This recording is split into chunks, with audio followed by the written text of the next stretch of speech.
여러분 안녕하십니까?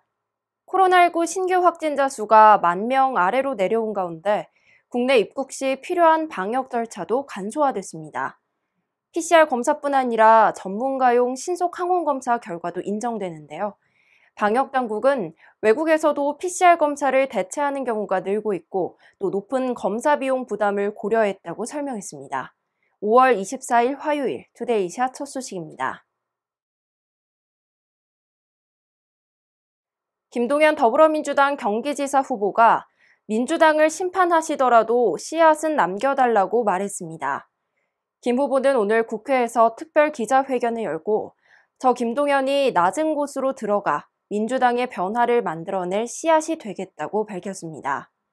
김 후보는 통합과 협치의 원칙에 따른 경기도형 정치 모델을 만들어내겠다고 약속했습니다. 그러면서 민주당에 실망하신 국민 여러분께 회초리를 들고 꾸짖을지언정 외면하거나 포기하지 말아주실 것을 호소드린다고 강조했습니다.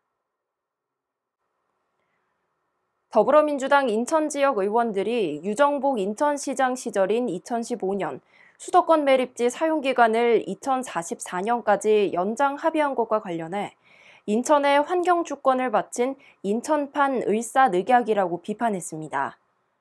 신동근, 김교흥, 허종식 의원 등은 오늘 국회 소통관과 인천시청 앞에서 각각 기자회견을 열고 어제 모 언론의 보도로 이 같은 사실이 확인됐다고 밝혔는데요.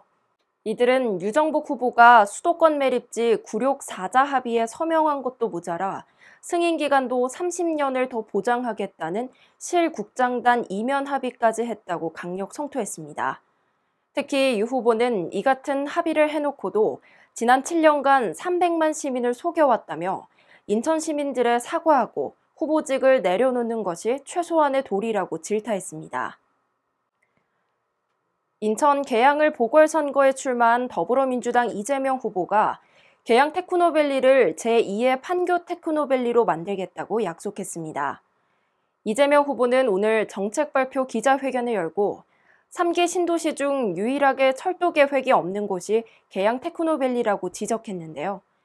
이 후보는 급행버스 노선만으로 부족하며 이곳의 성공을 위해선 사업지구 내에서 타고 내릴 수 있는 광역철도가 필요하다고 강조했습니다.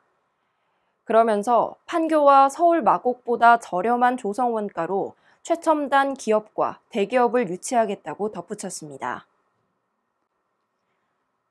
안병용 의정부시장이 오늘 안동광 부시장에 대한 직위회제 조치 철회에 나섰습니다.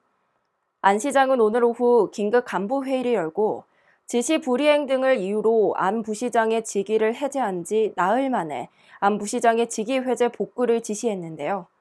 안 시장은 청내에서 일어난 불편한 사태에 대해 직원과 시민에게 송구스럽게 생각한다며 앞으로 모든 업무는 주무관과 팀장의 판단을 존중해 진행해달라고 당부했습니다.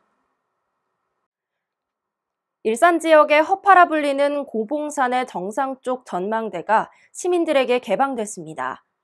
고양시 일산동구 중산동과 성석동에 걸쳐 있는 고봉산은 도심과 가깝고 숲길이 조성돼 있어 시민들이 자주 찾아 휴식을 즐기는 곳인데요.